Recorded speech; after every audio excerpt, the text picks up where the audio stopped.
नमस्कार दोस्तों, मेरा नाम है हितेश और स्वागत करता हूं आज की इस वीडियो में। आज हम बात करने वाले हैं हिंदी के बहुत ही महत्वपूर्ण टॉपिक संज्ञा के बारे में, जो REET, D triple S B, C TET, इस प्रकार के जो टीचिंग एग्जाम्स होते हैं उनके लिए हिंदी में एक बहुत ही महत्वपूर्ण टॉपिक है, जहां जिससे हर साल 1 या 2 नंबर का क्वेश्चन अवश्य आता है। तो आज जानेंगे आसान भाषा में संज्ञा को। तो शुरू करते हैं दोस्तों। जो संज्ञा है, संज्ञा जो शब्द है वो बना है सम प्लस ज्ञा से। सम प्लस ज्ञा से मिलकर बना है, जिसका जो शाब्दिक अर्थ होता है, मतलब सामान्य जो अर्थ होता है, वो किसी भी चीज़ को अच्छी तरह से जानना, उसकी पहचान करना, या फिर उसका नाम। जैसे कोई भी चीज़ होती है, उसका नाम है, कुछ न कुछ आइडेंटिटी होती है, उसको हम संज्ञा कह सकते हैं। अर्थात किसी भी व्यक्ति, वस्तु, स्थान या फिर भाव के नाम को संज्ञा कहते हैं। ये डेफिनेशन आपने बचपन से आज तक जरूर सुनी होगी। किसी व्यक्ति, वस्तु, स्थान व भाव के नाम को संज्ञा कहते हैं। इनमें एग्जाम्पल देखते हैं। जैसे मोहन है, ये किसी व्यक्ति का नाम है। जो पंखा है, ये वस्तु का नाम है। जयपुर है, ये स्थान का नाम है। और जो बुढ़ापा है वो है भाव, दशा। तो किसी भी व्यक्ति, वस्तु, इसमें कोई भी नाम हो सकता है, कोई भी जगह का नाम हो सकता है, कोई भी अवस्था हो सकती है। उन सभी को मिला के किसी भी चीज़ का अगर हम नाम है, कोई भी वो चीज़ हो सकती है, कुछ भी अगर हम किसी का वो रिप्रेजेंट करते हैं तो उसको हम संज्ञा के अंदर काउंट कर सकते हैं। मेनली संज्ञा के 3 प्रकार होते हैं: व्यक्तिवाचक संज्ञा, जातिवाचक संज्ञा, भाववाचक संज्ञा। आगे देखते हैं। जो व्यक्तिवाचक संज्ञा होती है, उसका जो शाब्दिक अर्थ होता है वो किसी निश्चित या फिर विशेष व्यक्ति से होता है। जैसे मान लीजिए व्यक्तिवाचक, अगर मान लीजिए मेरा नाम है हितेश है, तो मैं व्यक्तिवाचक, क्योंकि मेरा नाम स्पेसिफिक नाम है, मेरा नाम हितेश है। ऐसे ही आपका नाम मान लीजिए रमेश है, महेश है, तो आप कौन से में काउंट हो गए? व्यक्तिवाचक, क्योंकि ये स्पेसिफिक आपका नाम है। डेफिनेशन देख लेते हैं। व्यक्ति का शाब्दिक अर्थ निश्चित या विशेष होता है, अर्थात वे संज्ञा शब्द जो किसी निश्चित व्यक्ति, वस्तु, स्थान के नाम का बोध कराए, उसे व्यक्तिवाचक संज्ञा कहते हैं। मतलब जो भी वर्ड्स हैं इंडिविजुअलिटी का बोध कराएं। जैसे मान लीजिए मैं नाम लेता हूँ दिल्ली, या फिर किसी शहर का नाम जयपुर, तो ये इंडिविजुअल है, इनकी एक अलग पहचान है, व्यक्तिगत हैं ये। तो ये कौन सी संज्ञा में आएंगे? ये आएंगे व्यक्तिवाचक संज्ञा में। आगे देखते हैं। व्यक्तिवाचक संज्ञा सदैव एक वचन में प्रयुक्त होता है, जिनका बहुवचन नहीं बनाया जा सकता। जैसा कि अभी मैंने बताया दोस्तों, जो इंडिविजुअलिटी होती है, मतलब जो सिंगल होते हैं, मतलब एक वचन में आएंगे। जो भी नाम है, अब मेरा नाम हितेश है, तो ये सिंगल है, एक वचन है, इसका हम बहुवचन नहीं बना सकते। जैसे किसी शहर का नाम है, मान लीजिए दिल्ली है, जयपुर है, तो इनका हम बहुवचन नहीं बना सकते। तो व्यक्तिवाचक के अंदर कौन कौन से आते हैं, कुछ एग्जाम्पल देख लेते हैं। जैसे किसी भी स्त्री पुरुष का जो नाम है, जो भी व्यक्ति, लोग होते हैं, पीपल्स के नाम हैं, वो सब आएंगे। देवी देवताओं के जो नाम होते हैं, समाचार पत्रों के नाम हैं, ऐतिहासिक युद्धों के नाम हैं, पसी पशु पक्षियों के जो नाम हैं, वो सारी चीज़ इसी में आते हैं, क्योंकि ये इंडिविजुअल होते हैं। आगे देखते हैं। जो पर्वत, पठार, मैदान, नदी, सागर, महासागर, वार, महीने, तिथियां, उत्सव, त्योहार, पुस्तक, देश, तहसील, जो पुरस्कार होते हैं उनके नाम, ये सब किसी में आते हैं? व्यक्तिवाचक। अब देखिए दोस्तों, जो कंपनी का नाम होता है, मान लीजिए कोई कंपनी है, जैसे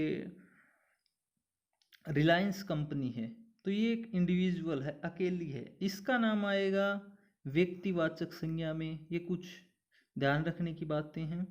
और उत्पाद का बोध हो, उत्पाद का मतलब जो कंपनी का प्रोडक्ट होता है, वो आएगा जातिवाचक संज्ञा में। अभी आगे जातिवाचक संज्ञा हम पढ़ेंगे, उसमें अच्छे तरीके से क्लियर हो जाएगा। आगे है, यदि कोई व्यक्तिवाचक संज्ञा, यदि कोई व्यक्तिवाचक संज्ञा अन्य का अर्थ दे तो वहाँ जातिवाचक संज्ञा होती है। जैसे सीता घर की लक्ष्मी है, ठीक है, सीता क्या है, घर की लक्ष्मी है। तो यहाँ जो सीता है ये किसी व्यक्ति विशेष का नाम है, तो ये हो जाएगा ये अगर अकेला आए तो हो जाएगा व्यक्तिवाचक संज्ञा। अभी देखो, सीता घर की क्या है, लक्ष्मी है, उसको उपमा दी गई है लक्ष्मी की, ठीक है। तो यहाँ जो है लक्ष्मी क्या है, ये आ जाएगा जातिवाचक संज्ञा। अब इसी प्रकार देश में विभीषण की कमी नहीं है, तो विभीषण यहाँ व्यक्तिवाचक संज्ञा नहीं होगा। इसी प्रकार अन्य जो उदाहरण हैं वो देख सकते हैं। शब्द को रेखांकित करने पर व्यक्तिवाचक संज्ञा होती है, बिना रेखांकित के जातिवाचक संज्ञा होगी। जो दोस्तों इसमें आगे देखते हैं दोस्तों, जो कोई भी यदि जातिवाचक संज्ञा शब्द एक व्यक्ति विशेष के लिए प्रयुक्त किया जाए तो उसे भी व्यक्तिवाचक संज्ञा कहा जाता है। जैसे पंडित ने जेल में रहते हुए डिस्कवरी ऑफ इंडिया नामक पुस्तक लिखी, तो ये जो इंडिविजुअलिटी का बोध कराएगी यहाँ, ये भी यहाँ पे व्यक्तिवाचक संज्ञा कहलाती है।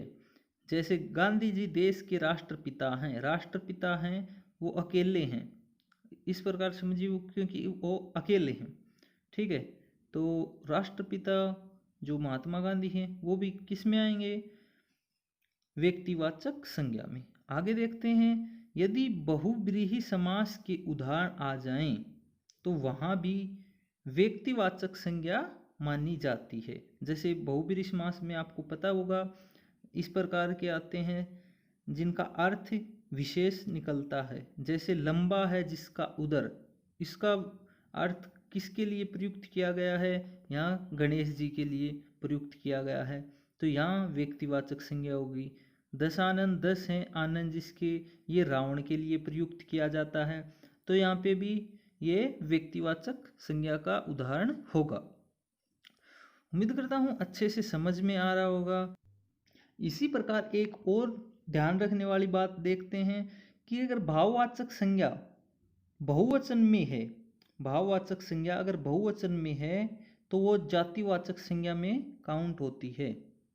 जैसे प्रार्थना करता है, प्रार्थना सिंगल है, एक वचन है, तो ये जो है यहाँ पे भाववाचक संज्ञा हो जाएगी।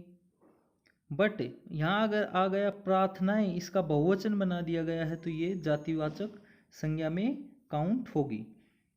इसी प्रकार अब नेक्स्ट जो पढ़ते हैं वो है जातिवाचक संज्ञा। वे संज्ञा शब्द जो किसी व्यक्ति, वस्तु व स्थान की जाति का बोध करवाएं उसे जातिवाचक संज्ञा कहते हैं।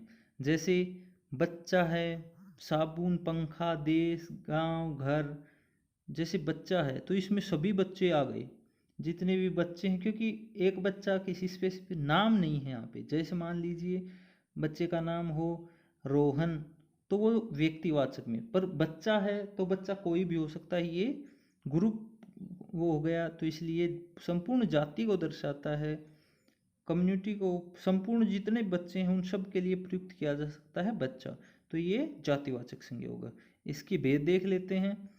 ये भेद होते हैं दो प्रकार के, समुदाय या समूह जातिवाचक संज्ञा, या फिर द्रव्य पदार्थ जातिवाचक संज्ञा। समूहवाचक, जो समूह जातिवाचक संज्ञा है उसमें आते हैं कोई भी वर्ग हो गया, कोई भी कक्षा का नाम, पुलिस हो गई, गिरोह, झुंड, ये जो मेला, बच्चा हो गया, आदमी, साबुन, ये सारी चीज़ें आ गई समूह में, इनका समूह है। इनमें सारे जितने भी इस प्रकार के, मतलब जैसे आदमी आ गया तो आदमी का मतलब है सभी आदमी, ये जाति है, समूह है।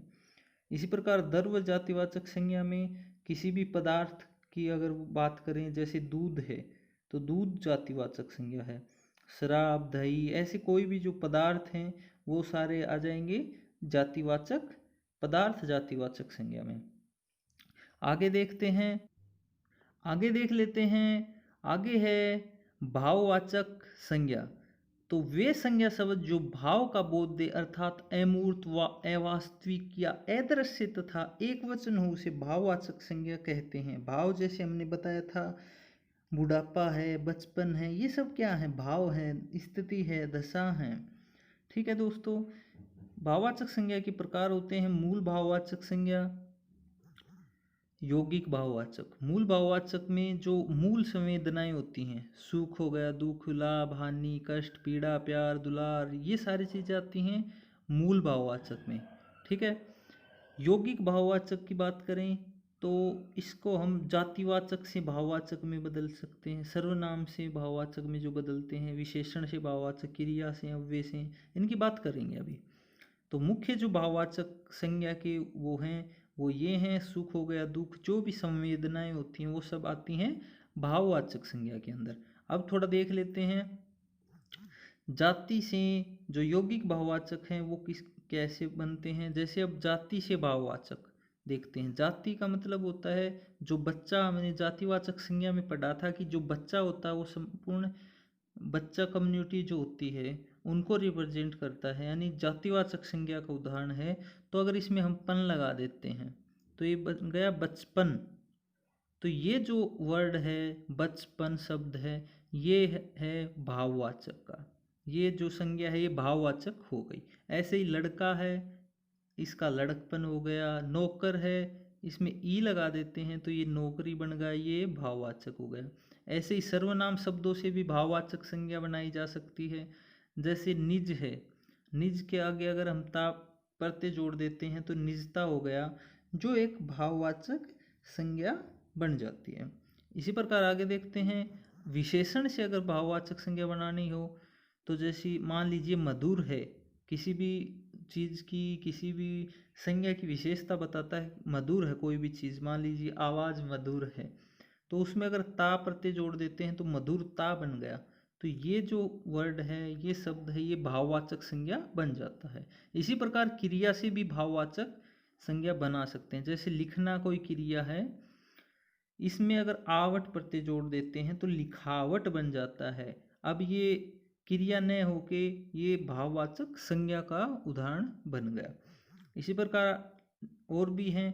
अव्यय से अगर भाववाचक संज्ञा बनाएं, जैसे दूर है, इसमें ई प्रत्यय जोड़ दें तो दूरी। ऐसे ही ऊपर में जोड़ दें ई, ऊपरी, सामाजिक, भीतरी, स्वास्थ्य, ये सभी जो है ये भाववाचक संज्ञा के उदाहरण होने वाले हैं। एक नोट दिया गया है यहाँ पे, भाववाचक संज्ञा की संरचना 5 प्रकार की होती है। अभी हमने देखा था जो यौगिक भाववाचक था उसमें जाति, सर्वनाम, विशेषण, क्रिया, अव्यय, इन सभी में हम कुछ जोड़ के भाववाचक संज्ञा बना सकते हैं। आज की वीडियो में दोस्तों सिर्फ इतना ही। उम्मीद करता हूँ संज्ञा अच्छे से समझ में आ गया होगा। अगर कुछ टॉपिक या कुछ कमी रह गई हो तो आप वीडियो को बैक करके आराम से दोबारा देख सकते हैं। ये नोट्स मेरे खुद के हाथ से लिखे हुए हैं, तो आपको अच्छे से समझ में आ जाएगा, कोई दिक्कत नहीं होने वाली है। अगली वीडियो तक दोस्तों खुश रहिए, मुस्कुराते रहिए। टेक केयर, जय हिंद, बाय बाय।